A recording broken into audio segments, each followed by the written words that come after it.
This is the Snackable GRE Podcast. Welcome to the Snackable GRE Podcast, Episode 7 by Zeman Review. In this lesson, we will discuss the power of pairing on sentence equivalence questions for the GRE. We will wrap up with our word of the day.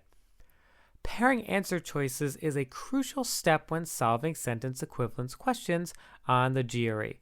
As a reminder, sentence equivalents are those pesky verbal questions that always have one blank with 6 choices, and you must pick 2 answers that give the sentence a similar meaning. There is no partial credit for these, by the way, so you need both.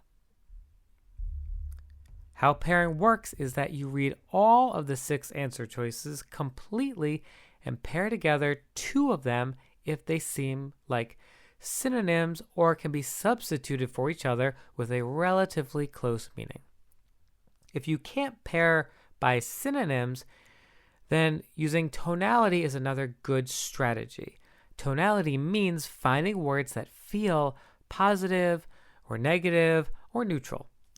There is an important part of pairing because sometimes you can even find words that are technically synonyms because they're close in meaning to each other, but based on the tone, do not give the sentence an equivalent meaning. Some synonyms might be, for example, a positive and a neutral version of a similar expression. But if that tone of the sentence is overall neutral, then the sentence with a positive spin on it isn't going to fit right. Do not attempt to fill in the blank with even one answer choice until you've 1. Read all 6 answer choices, and 2. Pair together what you can. I'll note that not every choice has a pair. A typical GRE question, though, will usually have 2 sets of pairs and then 2 unpaired words. Of the 2 pairs, one will be the right answer, well, duh, and the other will be a tempting trap answer, which I call the close but no cigar. Or it could be a complete opposite pair of the right answer, which basically results from flipping the logic in the clues. If there are any 2 pairs, then you could eliminate the unpaired choices, leaving you with a 50-50 chance of finding the right answer. You can do this even without reading the sentence. In other words, the power in pairing choices is that with no other knowledge besides the meaning of the words, you've turned a 1 in 15 chance into a 1 in 2. Not bad. Even if there are 3 legitimate pairs out of the 6 choices, you're still a 1 in 3. And yes, sometimes there's only 1 pair, although these would be easier problems. There are other benefits to pairing as well. This is a good hedge against GRE traps. Recall, both correct choices must fit the blank in the same way.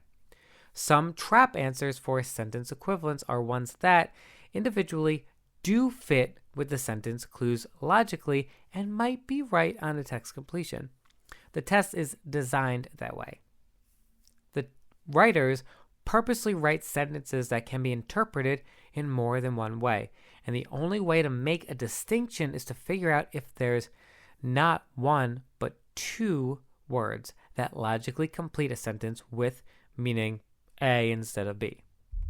In other words, you can misinterpret the sentence, twisting it to fit a singular answer choice rather than relying on deductive reasoning to understand the sentence. Now, let's look at an example. Although she was new to the team, her suggestions were so blank that even the most experienced members listened carefully. The answer choices are A, insightful, B, irrelevant, C, astute, D, careless, E, perceptive, or F, trivial. Now look at these choices.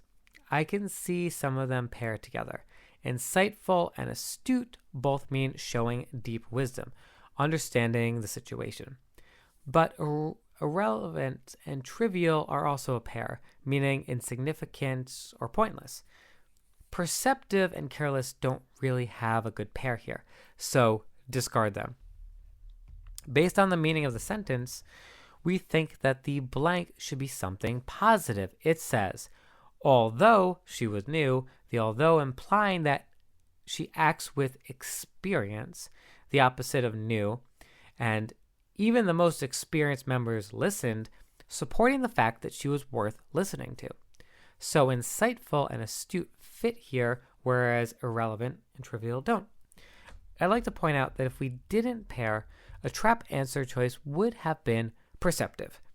You can twist the sentence to make perceptive work, even though it's not as good a fit as the right pair. But perceptive doesn't really work here with insightful or astute, so we wouldn't fall for that trap. It has nothing to pair with. Okay, that does it for the example problem. Now it's time for our word of the day. The word is wheedle. Wheedle means to use flattery to persuade someone to do something or give something. Coaxing. Think of wheedle like sweet talk as a verb. It's to influence or urge with flattery. Some synonyms of wheedle are coaxing and cajoling. Let's look at wheedle from a passage. This quote is from a New Yorker article about an art critic for the New Yorker going to the hospital after tripping and falling with a broken neck. Okay. A scrawny old-time village hipster was driving the nurses crazy about something, likely trying to wheedle drugs. Okay, he was trying to wheedle drugs out of the nurses at the hospital. You could imagine an old-time looking, drugged out hipster sweet-talking the nurses, being flirtatious and flattering, trying to soften them up to give him what he wants. The drugs, probably. That's wheedling. Okay, that does it for today's lesson. Thanks for listening.